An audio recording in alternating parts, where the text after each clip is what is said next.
constituye uno de los puntales del universo Lovecraftiano. En el mismo contexto cultural de Lovecraft, de lo pulp a lo pop, puede impedirnos a veces ver la sofisticación de su tratamiento de las convenciones del género. Cierto, no se puede negar que el autor se estrella una y otra vez contra los límites de su propia capacidad expresiva. De ahí los múltiples panoramas terribles, formas espantosas, ciudades extrañas, mestizos malignos y otros cientos de ejemplos de pasmosa incapacidad descriptiva. Y digo pasmosa, porque en otros muchos sentidos el lenguaje de la llamada de Cthulhu resulta perfectamente competente y hasta inesperadamente brillante. En sus momentos más interesantes, esta limitación procede de un deseo consciente por parte del autor de contener la expresión, de elidir los elementos centrales del horror. Así es como funciona, sin ir más lejos, su famosa descripción de las tablillas y bajorrelieves del culto de Cthulhu, que se plasman a partir de sus figuras y elementos constituyentes para enseguida referirse enigmáticamente a un efecto indefinido del conjunto que no se puede explicar por medio de las partes y que es la verdadera fuente del horror. Lo mismo, por supuesto, cabe aplicar a la maravillosa descripción de la ciudad emergida de R'lyeh, con su geometría anormal, no euclidiana, que sugería repulsivas esferas y dimensiones distintas de las nuestras, donde Lovecraft describe la arquitectura alienígena en negativo, a partir de todos los rasgos de familiaridad física de los que carece, tomando prestados los elementos anti-euclidianos que él asocia con el cubismo y el futurismo.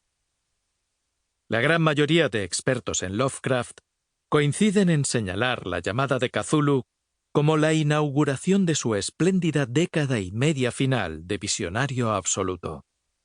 En el texto ya aparece plenamente la idea central de la obra de madurez de Lovecraft, ese materialismo radical donde Dios ha muerto y el hombre ocupa un lugar marginal o deleznable en el cosmos, efímero y condenado a la extinción y a la depredación por parte de otras formas de materia más avanzada.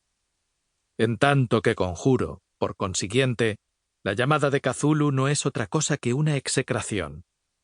La execración o incluso la abominación de ese universo inclemente y enemigo, donde nos hemos quedado solos e indefensos tras la cancelación del positivismo científico decimonónico, en el que una humanidad heroica conquistaba prometeicamente los fuegos de la naturaleza.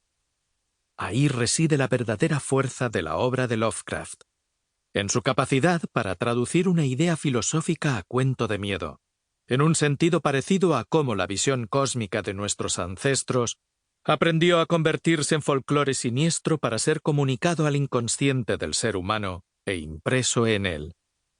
La llamada de Cthulhu, por su parte, es uno de los módulos tempranos de esa cosmovisión, que luego tal vez se replicaría a sí misma de formas más sofisticadas y perfectas, pero que en estas líneas visionarias ya muestra toda su capacidad de inocularse en nuestras cortezas cerebrales. Javier Calvo. La llamada de Cthulhu. Manuscrito encontrado entre los papeles del difunto Francis Wayland Thurston de Boston. Es concebible que algo haya perdurado de tan grandes poderes o seres, que existan supervivientes de un periodo tremendamente remoto en el cual una conciencia se manifestó, tal vez, en aquellas formas y figuras que tanto tiempo atrás se retiraron ante el avance de la marea humana. Unas formas de las que únicamente la poesía y las leyendas han captado un recuerdo fugaz y las han llamado dioses, monstruos, seres míticos de todo género y clase. Algernon Blackwood. 1. El horror de arcilla. Lo más misericordioso que existe en el mundo, creo yo, es la incapacidad de la mente humana para establecer relaciones entre los datos que contiene. Vivimos en una plácida isla de ignorancia en medio de los negros mares de la infinitud, y no hemos sido concebidos para viajar muy lejos.